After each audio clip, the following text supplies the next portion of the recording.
everybody, welcome back to my YouTube channel. For all those who don't know me, my name is Zimasa, and for everyone who's a returning subscriber, thank you so much for choosing us again today. And if you are new, thank you for choosing us. Please don't forget to hit that subscribe button. So guys, in today's video I will actually be talking about spousal maintenance. But before that, I just want to advise that I am not an admitted attorney of any high court or that is slash a lawyer. I'm not a lawyer, but I am basically a candidate attorney. So a candidate attorney, is someone who's actually enrolling through a practical legal training, who's probably doing articles. But in my case, I am just doing practical legal training. So I'm still kind of like studying, but I'm done with my LLB. So I just want to advise that the information that I give you guys, that is based on what I have studied and what I've actually been seeing happening, okay? So please be advised that I've never sworn in any court in South Africa or anywhere else, so I'm not a lawyer as yet. So as you all know that some people, when they're going through a divorce or separation, some people actually get what you call a spousal maintenance. So I'll just try in this video and just give you just a short or like basic information that you will actually need with regards to this like topic that is spousal maintenance. And I remember having like a conversation with my colleagues, actually, if they're watching. Ciao guys. So I remember having a conversation with my colleagues where I worked at a call center, and we were talking about spousal maintenance, and then I noticed how some people are actually not really informed with regards to spousal maintenance. And people think that immediately when you divorce a person, let's say like a rich guy or rich lady, you are actually entitled to spousal maintenance. But no guys, that is not the situation. And for those who don't understand the term spousal maintenance is actually that like a maintenance that is awarded to a spouse who cannot actually take care of themselves after going through a separation with their partner, okay? So for the purpose of this video, I'll actually be referring to people who are actually married, okay? Because with people like lifetime partners, I'm not sure whether it's a bit different, but I'll just be talking about people who are actually married, okay? So what happens is that spousal maintenance can be awarded to a party after the court has actually went through after the court has taken into consideration certain factors. So one of the things that the court will first ask is, did you have like a settlement agreement with this person? That is, did you guys did you have, like, let me say I'm going through a divorce and then I go to court to apply for a spousal maintenance. So the court will actually ask, did I have a settlement agreement with my partner? If the court finds out that no, we didn't have any settlement agreement, but I just feel entitled to it, then there are certain factors that the court will actually take into consideration. But before I can actually go into detail, not detail per se, before I can actually share what those factors the court will take into consideration, I just want to advise you that a spousal maintenance is not a natural right, ne? So that means you're not entitled to a spousal maintenance, but there are factors that the court will take into consideration. So that is, it's not a right that you're actually born with, like your right to a name, your right to, you see. So those it is actually not a natural right, but then it's just a right that you can actually apply for. Like, it's actually maintenance that you can actually apply for. It's not like a child maintenance, that is where a father or a mother has to maintain their child, but it's just it's something that you apply for in court. So this right, that is the spousal maintenance, is actually you can find it if you want to, the factors that are taken into consideration. Now we'll talk about the factors that are taken into consideration. So if you can go check section 7 of the Divorce Act, that is where the Constitution of South Africa actually talks about this, that is the spousal maintenance, okay? So the factors that the court will actually take into consideration if you are entitled to this maintenance. So the court will actually check the age of the parties, that is found in section, sorry guys for like checking, because I actually noted down everything down, like the things that I want to, just to remind myself on a notepad kind of. So one of the things the court that will take into consideration, things that the factors that the court will take into consideration are listed in section 7 subsection 2 of the Divorce Act. So when actually the court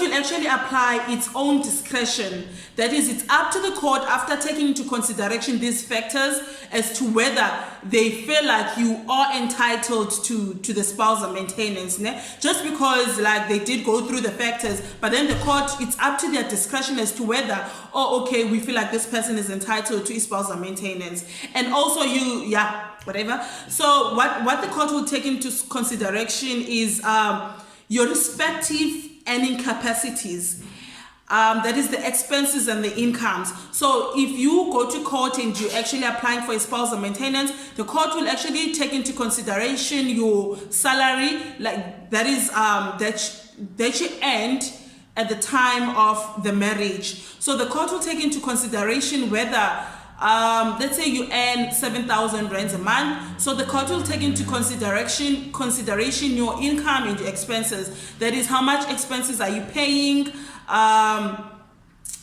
Your other incomes from like your side hustles per se. Like, let me just put it that way. So the court will take into consideration that. It will also take into consideration your financial needs and obligations. So it will check whether this person is not able to sustain themselves with the 7,000 rands because of the agreements that you had whilst you were Glom Chat. Let's say maybe now you're paying the family home, like a bond for the family home. So the court will actually take into consideration those things as well. And also it will check the age of each of the parties. So now let's say you are now approaching retirement. Let's say you are 55 years old and you are soon to retire, maybe at 60. So the court will take into consideration that as well. Will you be able to take care of yourself like 5 years down the line? That is, remember when you have divorced, like at the age of 55, that means if you lose your job, then you won't be able to actually take care of yourself. But it's now a different story. Like if let's say you are 28 years old and you are divorcing, the court will actually check, oh, okay, this person can still go find a job and then find a job and take care of themselves. Okay, so it doesn't mean that just because you're 28 years old, the court will not allow you a spousal maintenance. They will just take that into consideration. Probably it will say, oh, okay, because of age alone, you need to like pay spousal maintenance maybe for a period of 10 years, okay? But it also happens that you will be obliged to pay spousal maintenance until death, So you will be obliged to be paid up until death. And also the duration of the marriage will be taken into consideration. I don't think there's anyone who wants to pay to maintain that they were married only for 2 months. I mean, like there's nothing much that you guys have actually accumulated together, maybe. Yeah, but the court will actually take into consideration as to whether these people were married for 20 years.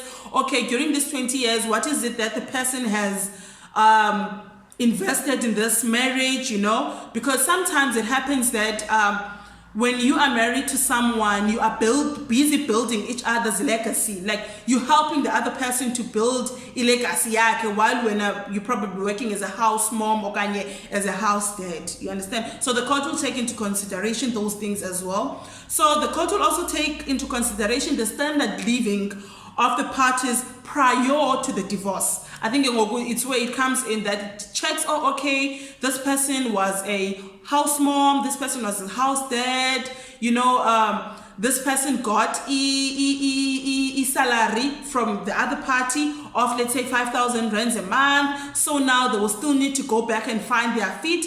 So the court will actually check those things as well. That is the standard of living of the parties. Or it will also check like your living expenses within the house. Like, yeah, like if benipila kanjani, like ekhayeni, do you understand? And also it will take any other factors that it sees necessary, you know, so it will take those things as well. I think it also includes as to sometimes as to whether, I don't know, yeah, whether okay, those people are actually supporting their parents, so the court will actually take into consideration those things as well.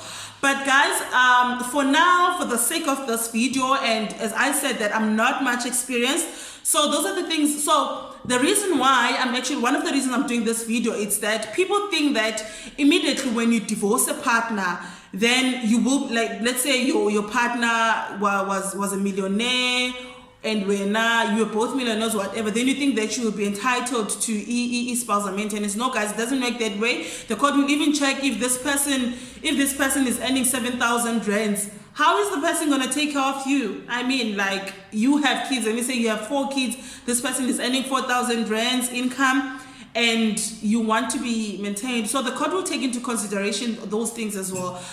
So surely the type of marriage regime that you guys were signed up for will actually be taken into consideration. For example, if you're married in community of property, or out of community with the accrual, or out of community without the accrual, or maybe you were, yeah, so the court will take into consideration those things as well. So I'll try and probably make a video trying to explain the type of marriage regimes that we have in South Africa.